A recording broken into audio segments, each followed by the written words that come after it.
పురుషుడు అనారోగ్యంగా ఉన్నప్పుడు తప్ప సాధారణంగా ప్రతిరోజు తలస్నానం చెయ్యాలి. కానీ స్త్రీకి ఆ నియమం లేదు.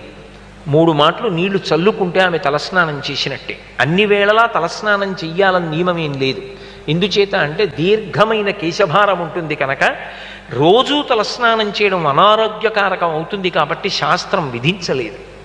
తలస్నానం రోజూ చెయ్యాలి అన్న నియమం స్త్రీలకి ధర్మశాస్త్రం పెట్టలేదు.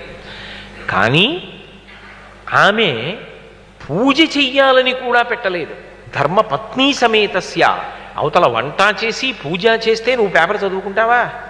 నువ్వు చెయ్యి. అందుకే ధర్మపత్ని సమేతస్య, నువ్వు కూర్చుని చేస్తే ఆమె నీ పక్కన కూర్చున్నట్టే లెక్క. ఇప్పుడు పూజంతా ఈయన చేస్తున్నాడు, ఆమె పక్కన ఉన్నట్లుగానే లెక్కింపబడుతుంది.